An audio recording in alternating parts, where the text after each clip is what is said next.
বিশ্বনবী নারীদেরকে অনেক বিষয়ে সতর্ক করেছেন যে খবরদার এগুলো করো না। নারীদেরকে টাইট ফিটিং জামা পরতে নিষেধ করেছেন। আল কাসিয়াত আল আরিয়াত আল মাইলাত আল মুমিলাত। কিছু কিছু বোনেরা এমন টাইট বোরকা পরে তার দেহের সব উঁচু নিচু ভাঁজ টের পাওয়া যায়, পুরুষরা আরো বেশি আকৃষ্ট হয়। এই বোনদের ব্যাপারে আমি বলি, বিশ্বনবী বলেছেন লা ইয়াদখুলনাল জান্নাতা ওয়া লা ইয়াজিদনা রিহাহা। তারা জান্নাতে তো ঢুকবেই না, জান্নাতের ঘ্রাণও এদের নাকে লাগবে না। এখান থেকে জান্নাতে পৌঁছতে আরো 500 বছরের রাস্তা, এত দূরে থাকতেই জান্নাতের ঘ্রাণ আপনার নাকে এসে ধাক্কা দিবে। তারপর ওই নারীরা জান্নাতে ঢুকতে পারবে না। টাইট ফিটিং জামা আছে না নাই?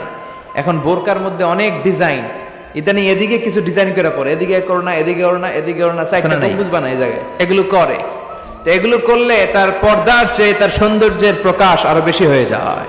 এরপরে বিশ্বনবী নিষেধ করেছেন ঝাঁঝালো পারফিউম দিয়ে বেরোতে নিষেধ করেছেন। আমার বোনেরা নিজেদেরকে ক্লিন রাখবেন, পরিচ্ছন্ন